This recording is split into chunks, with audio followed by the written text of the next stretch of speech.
చేయాలి. అఖిలపక్ష సమావేశాన్ని ఏర్పాటు చేయాలి. బీసీ నేత రాజ్యసభ సభ్యుడు కృష్ణయ్య డిమాండ్.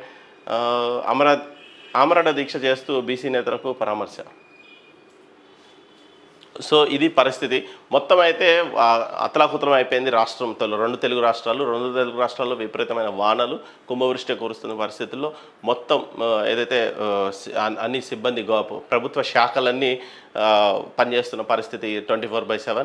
ఇదే క్రమంలో ఒక విషయం, సైబర్ నేరగాళ్ళు డిజిటల్ లాకింగ్ అనే కొత్త టెక్నిక్ ద్వారా మీకు సంబంధించిన కొంత డేటాని రికవరీ చేసుకొని వాళ్ళు కాల్స్ చేయడం జరుగుతుంది. మీ పిల్లోడు రేప్ కేసులో ఇరుక్కున్నాడు, ఇమ్మీడియట్గా మీరు ఇక్కడికి రావాలి అని పిలవడం కానీ, లేదంటే మీ పిల్లని కిడ్నాప్ చేసాము కొడుతున్నాం అని చెప్పేసి వెనకాల వేరే ఏదో వాయిస్లు వినిపించి మిమ్మల్ని ప్యానిక్ చేయడానికి, అంటే ఏదో ఎమర్జెన్సీ సిచ్యువేషన్ క్రియేట్ చేస్తారు. మీకు ఫోన్ చేస్తారు, మీకు సంబంధించిన కొంత ఇన్ఫర్మేషన్ మీకు చెప్తారు.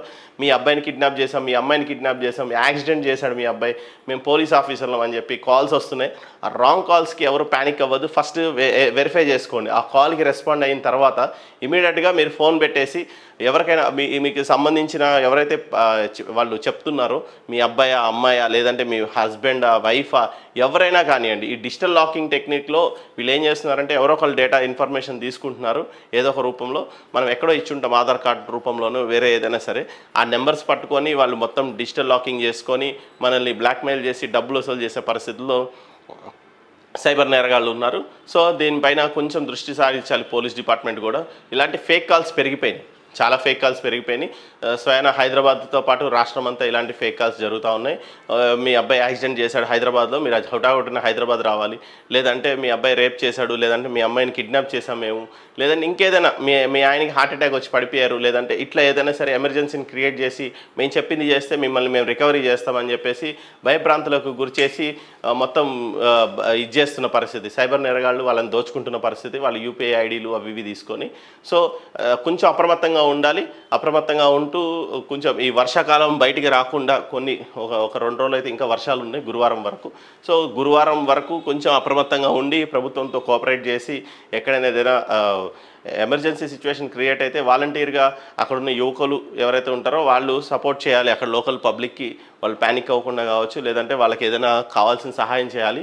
నిరుపేదలు డైలీ వేజ్ లేబర్ ఎవరైతే ఉంటారో వాళ్ళు ఉపాధి కోల్పోతున్నారు కాబట్టి వాళ్ళకి ఉన్నవాళ్ళు కొంచెం పెద్ద మనసు చేసుకొని వాళ్ళకి ఆర్థిక సహాయం కావచ్చు, లేదంటే డ్రైవర్లు కావచ్చు, రోజువారీ కూలీలు కావచ్చు, అడ్డ మీద కూలీలు కావచ్చు, వీళ్ళకి ఉపాధి ఆగిపోయింది ఈ 4 రోజుల నుంచి వర్షాలు పడుతున్నాయి కాబట్టి.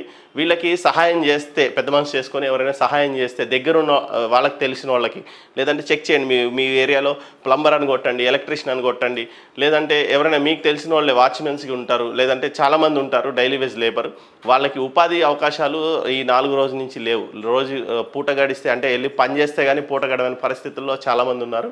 ఆ లేబర్ అడ్డల మీద ఉండేవాళ్ళు కావచ్చు. మీకు ఎవరైనా మీ అందుబాటులో లేదంటే మీకు తెలిసిన వ్యక్తులు ఎవరైనా ఉంటే ఒక్కసారి పరామర్శించి వర్షాలు పడుతున్నాయి ఎలా ఉంది ఏం కావాలి అని చెప్పేసి ఆర్థిక సహాయం కానీ లేదంటే ఏదైనా నిత్యావసర సరుకులు కానీ అందిస్తే కొంచెం వాళ్ళకి హెల్ప్ అవుతుంది. అట్లాంటి వాళ్ళు చాలామంది ఉన్నారు, చాలామంది కనపడతా